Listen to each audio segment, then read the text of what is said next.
No one took it seriously. We were all here to have fun. GCSE was full of growth. I learned what I liked, what I disliked, who I didn't like. But doing homework and things like that, no thank you, no thank you.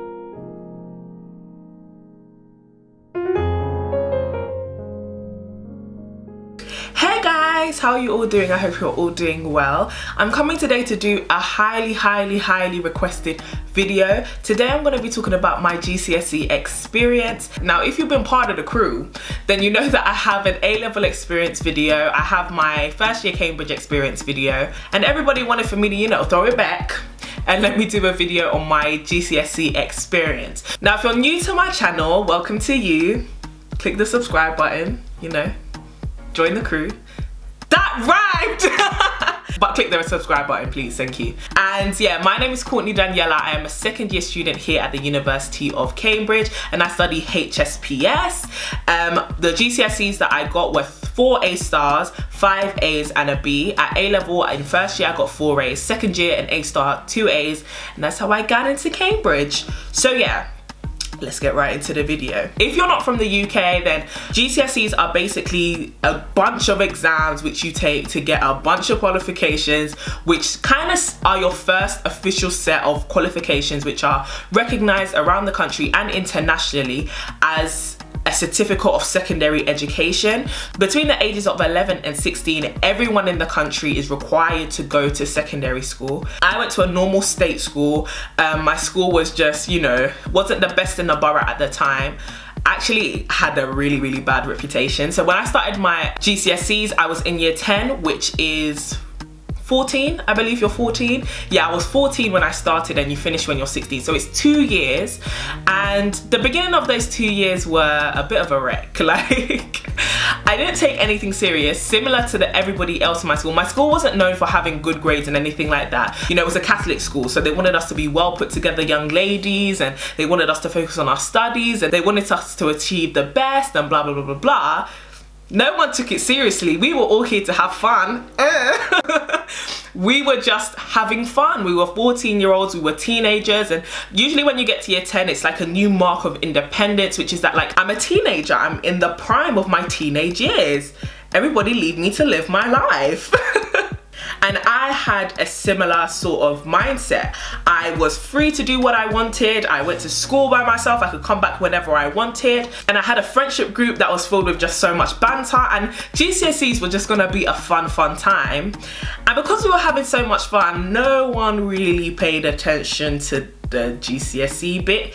It was just a transitional period of grace. So we used to have a lot of fun, and in year 10, I mean, I did study hard, but doing homework and things like that, no thank you, no thank you. So for my GCSEs, I took 10 subjects. Now that might sound a lot, but actually in the UK, the average is like 11 or 12. People do a lot of GCSEs in those 2 years. So the GCSEs I took were English language, English literature, science core, science additional, mathematics, religious education, ICT, history, French, and sociology. Now, history, French, and sociology were the subjects which I got to pick at GCSE. So my school allowed us to take 3 optional subjects along with the 7 compulsory subjects which we were meant to do. So I had a good range of subjects, but when I got to GCSE was when I kind of really realized that I really hated sciences. I didn't get it. It didn't make sense to me. There were just so many things to remember and they just didn't make sense. Like, my favorite subject I think must have been English literature. I loved English literature, but it depended on the teacher which I had. I used to hate some of my teachers, guys. And I know hate is a strong word, but this was before I got saved, so I'm gonna just use it for back then. My favorite subject was sociology because I just got it. Everything about it just seemed it just made so much sense to me. Everything clicked, that it became almost predictable. Now, I specialize in sociology now, but guys, let me tell you, I I really don't know anything. Sociology, my class was a shambles, and literally your class environment is very, very important because it kind of dictates whether you mess about or you take things seriously. I found that in GCSE you're very easily swayed. It's not like in A-levels or in uni where you kind of come with your own mindset, you're determined and no one's gonna come and get in your way. But in GCSEs, whatever your friends are doing, that's what you're doing. My class was just very like unruly. We didn't like to do work. We loved to talk whenever we wanted to talk, you know. A lot of us were not serious candidates. Like, we didn't care about the grades that we were gonna get. This was the first time we weren't able to study it. So we didn't really know what we were getting ourselves into, which meant that some people just took it for an easy class, and it was just, basically a lot of people were failing. So the environment of the classroom was not really the best, but I was the sort of person who I could actually talk in class. I could make people laugh. I could laugh, we could gossip, we could this, we could that. We'll talk about TV programs, we'll talk about boys, we'll talk about makeup. But when it came down to like those 10 minutes to write, I could write pages upon pages upon pages. And I was the sort of person who I could do my homework at lunchtime and produce a good piece of homework for sociology. Other subjects, not so much. GCSE sociology was a good time. The good old days. Maths, I was always quite good at. I mean, I wasn't like A star all the time, but I was a good solid A. I used to love maths. Like, maths is something that even till now, when I get like really bored or when I get really frustrated with all the essays that I have to write, I will legit go online and find maths problems. I love doing maths for fun. I know, I'm a geek. That's why I'm here. English literature, loved English. I really love, I hated English language. English language was horrible. I don't know why.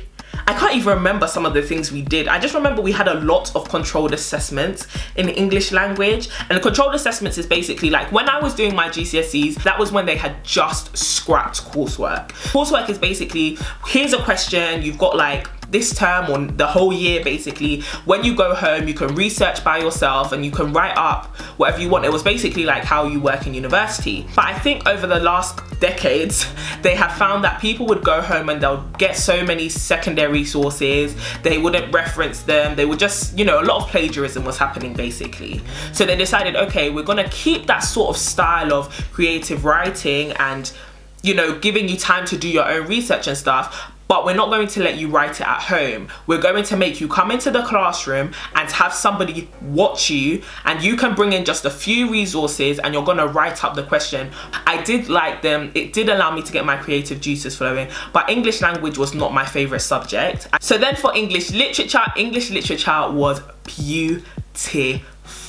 Like, it was just such a great time to read really good books and to read really good poems and plays. And we read Of Mice and Men.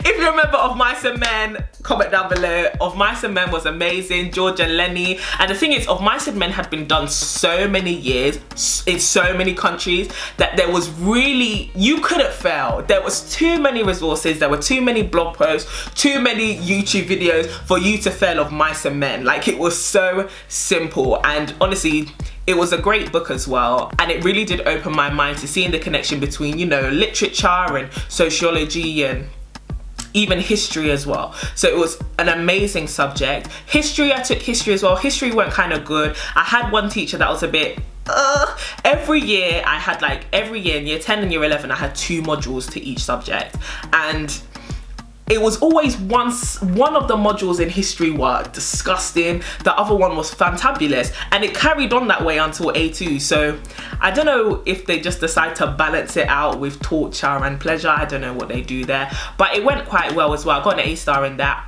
Brap. Oh, I can tell you a story actually about my English literature class. So basically in year 11, we had a teacher who was renowned for being strict. She was known for being strict, she was known for being rude, being feisty, and she was kind of a crap teacher at the same time. We had her, and you know when you hear of an infamous teacher is gonna be your teacher, everyone just thinks, great, this is the year that we're all gonna die. We went on to this woman's class and she was just very known for being very condescending, but she kind of took a liking to me. So I was thinking, that's right, Courtney, get in there, A star on the way. Bang. issue was we had a controlled assessment. Now this controlled assessment, I think we weren't allowed to know the essay title. We were just given the question like on the day. But this woman decided that she wasn't confident in her teaching enough, so she let us know about 3 days before or like a week before the actual controlled assessment, which is an exam. Like, it's a national assessment. It goes towards your final grade. Like, it has strict guidelines, strict rules. She told us the question like a week before, which is completely against the guidelines. So basically everybody cheated. We all went home, we all researched on that particular question so that we can come into the actual assessment day and just bang out answers and material. But she took it a step further. It comes to marking it now, and obviously she goes home and she does her marking thing. That's your job, that's why the government pays you. We all come back and we're thinking, hold on, half of our work is missing. Hold on. And this woman hated to mark work. I mean, you'll give her work in September, she wouldn't give it back to you in April, and that's if she hadn't lost it. But anyways, that's a different fight for another day. And half of our work was missing, and I don't mean half the class as in I would have written 4 pages, I'll get it back and it's only 2 pages. And then we're all thinking this is a bit dodgy. We'll go and flick through our work, and some people have work that they wrote and didn't cross out and it had been crossed out, or words in their things had been changed with like somebody else's handwriting, but you could tell the person who changed it wanted to mimic them. So a couple people had an issue with that after lesson. They went up to her and they were like, oh miss, some of my work is missing. Oh miss, I didn't cross that out. And she was just like, everybody, you better hush hush, okay? Y'all better shh, shh. Don't say nothing. Don't say a word. And everyone was just thinking, hold on, what's going on? She was like, yes, I crossed that out, but it's only to get you a better grade. This woman was cheating on our official course material. How could a teacher be so stupid? So a couple months go by, we're all thinking, you know what, this is an adult. If she thinks we're gonna get away with it, fam, A stars for everybody. So we're all just here living. We were all just thinking, we gonna pass, hey, we gonna pass. Hey, we're gonna pass. Yeah, basically a couple months later, they caught her. This woman had been working in the school for like over 10 years. She got fired that month because of my class. And everyone in the class, no one was hesitant. We all snitched. We all snitched. We all got called into the head of English's office. We all went into her office and we all sang like canaries. Like, listen, she did this, she crossed out this, she told me to hush hush. We all had to kind of sit the controlled assessment again, but that wasn't bad because we had already cheated, so we already knew the answers. And yeah, that was not one of our best moments. As for GCSEs, GCSE was a good time to discover myself. Like, GCSE was full of growth. I learned what I liked, what I disliked, who I didn't like.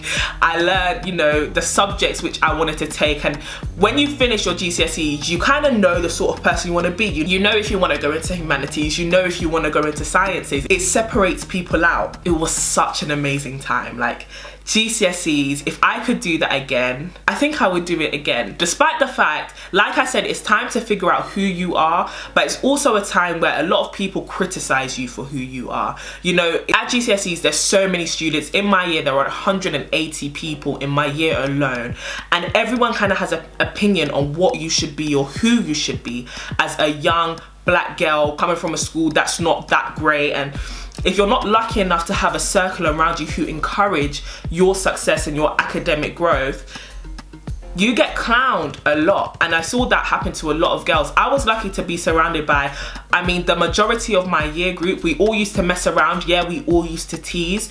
But when it came down to crunch time, we were all quite united, and I was very lucky to go to an amazing school. And anybody who knows me and who knows the way I speak about my school, I look to my school like it's the only school in the world. Like, I think my school is one of the most amazing schools out there. And after I got my GCSE results, after those 2 years, my school actually climbed the league tables of our borough and became the best school in our borough. They were like in the middle of the league tables and they became the best. Well, under one grammar school, but that doesn't count because it was almost private and we all knew it was almost private. But our school came number 2, which shocked everybody, and it was my year that did that. And since then, it's been number 2, and that was 5 years ago. And so I am so proud of that school, and I'm so proud of my year group, and I'm so proud of myself.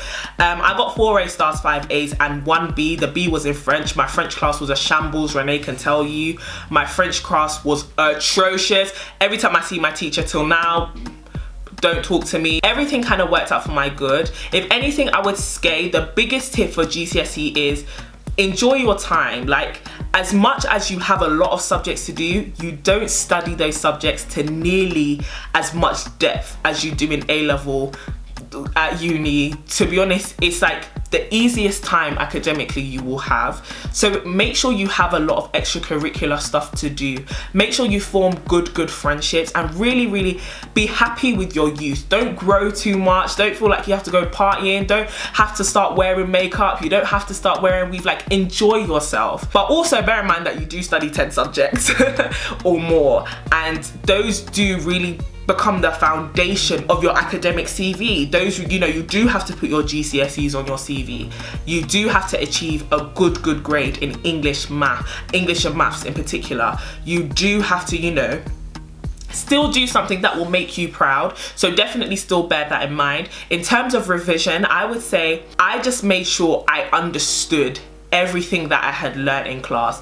I would go home, I would just make sure I got it, and then closer towards an exam, so like a term before an exam, I would sit down and go over everything. I would read my textbooks, and I have a very good memory, so I'll just read my textbooks, read the books, and read my class notes, read over a bit of homework, practice a few past questions, and I was done. It didn't really take much out of me. There were some exams which I could actually revise the night before for. So just know what sort of learner you are. It might require you to put in a bit more work or not. Me, YouTube and videos was a very big part of the way that I learned. So I will link some of the channels which I use for GCSE revision down below, especially for science. I think there's a channel called My GCSE Science. That was everybody's saving grace, so I will link that down below. And yeah guys, just make sure you have as much fun as possible. It's very easy to hate teachers. It's very easy to hate particular friendship groups in your school. It's very easy to feel overwhelmed, but let me tell you now, like,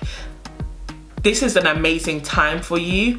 Put in the work that you need to put in. Don't be too hard on yourself, and really embrace your teachers, because they're the only ones who really know the answers, because when we all come in, we're all clueless. And the last thing I will say is the one thing that I always say: aim high. I know that sometimes you come to GCSEs and your school has created these predictions for you, and they tell you what it is you will get, and sometimes you don't want to get that. Sometimes you want to get more, and there are kids that they think are not worth their time. There are kids who think are not worth the efforts of the teachers, and they direct it to other children. But I tell you now, no matter what other people think you will get what you work to get. So work to get the best and aim to get the best, and whatever you come out with, there's nothing worse with seeing the people who are so dubious on results day, and they open that envelope and literally sheer joy is radiating out of them because they know they spent 2 years well. And then there are the other people who they were clowning about, they spent those 2 years really having fun and doing the most, but they open up that envelope and all you can see is tears and disappointment and just unhappiness, and you don't want that to be you. So you are not your grades, but if your grades are important to you, work hard to get as best as you can. So yeah guys, that was my GCSE experience. Let me know if you want a video on revision tips, but yeah, I'll see you guys later. Love you all, and bye.